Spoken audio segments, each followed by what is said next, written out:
Assalamualaikum warahmatullahi wabarakatuh. Selamat pagi anak-anak yang soleh dan soleha. Jumpa lagi dengan Bu Nanda. Sebelum kita mulai belajar, alangkah baiknya kita berdoa terlebih dahulu agar apa yang kita pelajari hari ini akan masuk dan mudah kita cerna ke dalam pengetahuan kita.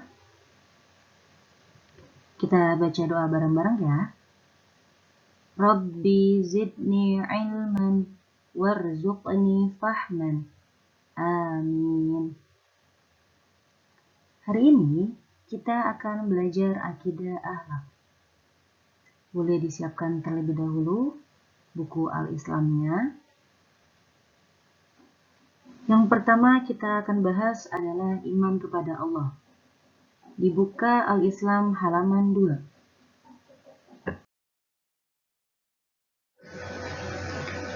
Iman kepada Allah. Poin yang pertama, kita mengenal Allah Subhanahu wa Ta'ala melalui ayat-ayat atau tanda-tanda kekuasaannya yang terdapat dalam Al-Quran dan segala ciptaannya. Jadi kita mengenal Allah bisa kita lihat Al-Quran, kita buka, kita baca, dan kita pahamin dari ayat tersebut. Kita baca terjemahannya, kita pahami. Di situ banyak sekali kekuasaan Allah, tanda-tanda kekuasaan Allah, nikmat dari Allah. Jadi kita membaca Al-Quran bukan hanya sekedar membaca, tapi kita harus mentadaburi, kita harus mempelajari isi ataupun kandungan dari Al-Quran tersebut. Yang kedua, tanda-tanda kekuasaan Allah yang paling besar yang kita saksikan adalah penciptaan langit dan bumi, serta terjadinya pergantian siang dan malam secara teratur. Pernah tidak kalian bayangkan, kok bisa ya adanya pergantian siang dan malam secara teratur? Siang yang tadinya ada cahaya sangat terang, ada matahari, dengan pergantian waktu, semua akan menjadi gelap.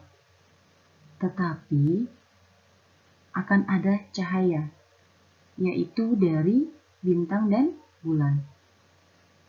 Itu semua siapa? Atas kekuasaan siapa? Itu semua atas kekuasaan Allah. Serta matahari, bulan, dan bintang masing-masing tunduk kepada perintahnya. Jadi bukan hanya kita sebagai makhluk hidup yang tunduk kepada Allah, tetapi matahari, bulan, bintang, semua masing-masing tunduk kepada perintahnya, karena mereka juga bagian dari ciptaannya Allah. Poin yang ketiga, Allah adalah zat yang berhak disembah dan diibadahi oleh semua makhluk. Allah menciptakan kita tidak lain hanya untuk beribadah kepadanya. Sebagai firman Allah Subhanahu wa Ta'ala dalam surat Az-Zariyat ayat 56, di sana Allah Ta'ala berfirman, "Wa ma khalaqtul jinna wal insana illa liya'budun." Dan aku tidak menciptakan jin dan manusia, melainkan supaya mereka beribadah kepadaku. Jadi, Allah tidak menciptakan kita dan jin bukan hanya sekedar menciptakan, tetapi agar kita beribadah kepada siapa? Kepada Allah.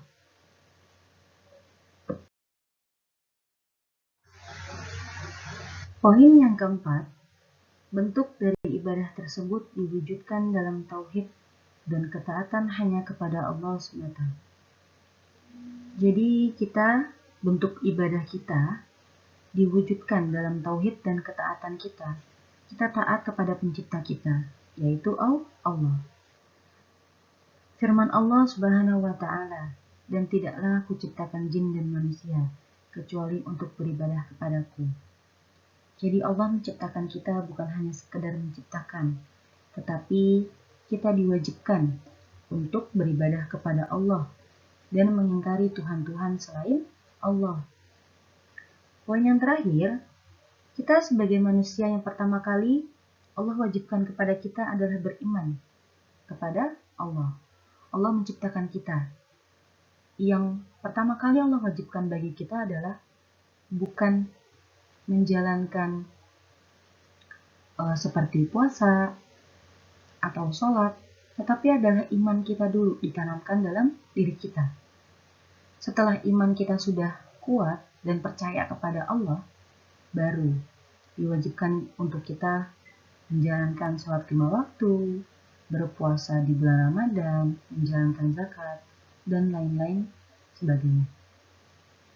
Dan kita mengingkari Tuhan-Tuhan selain Allah. Jadi kita hanya percaya kepada Allah. Kita harus mengingkari Tuhan-Tuhan selain Allah.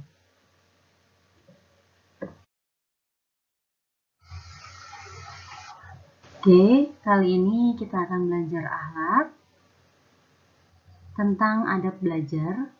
Boleh dibuka buku Al-Islamnya halaman 37. Adab belajar ada 4. Yang pertama, membaca doa. Doanya sudah pada tahu ya. Kita baca bareng-bareng yuk. Rabbi zidni ilman warzuqni fahman. Ya Allah, tambahkanlah bagiku ilmu pengetahuan dan mudahkanlah bagiku pemahaman. Kenapa sih Bu kita diwajibkan atau diharuskan untuk membaca doa terlebih dahulu sebelum belajar? Karena kita berdoa, memohon kepada Allah agar dimudahkan bagi kita dalam menyerap ilmu-ilmu pengetahuan dan pemahaman. Jadi kita nggak cuma sekedar belajar, tapi apa yang kita pelajari dapat menyerap dalam pengetahuan kita.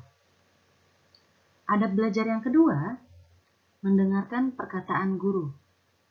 Ketika kita sedang belajar, lalu guru sedang menjelaskan, baik itu materi atau nasihat-nasihat, kita diharuskan untuk mendengarkan perkataan guru.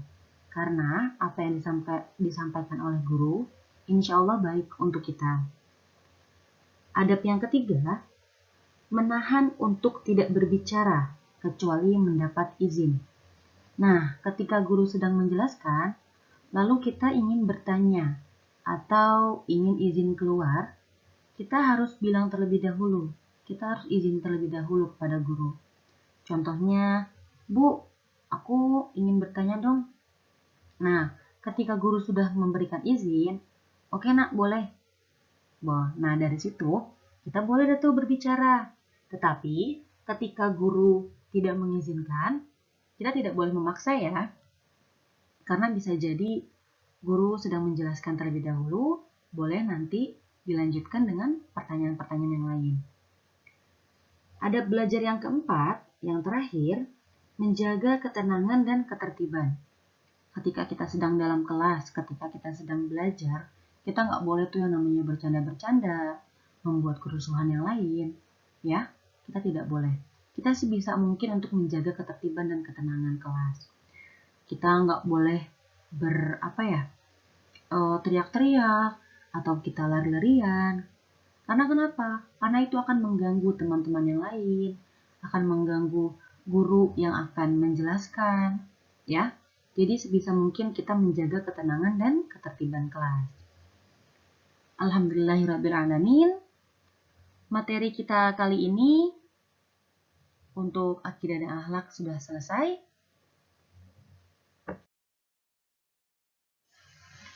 Kurang dan lebihnya dari Ibu mohon dimaafkan. Wassalamualaikum warahmatullahi wabarakatuh. Tetap semangat belajar anak soleh dan soleha.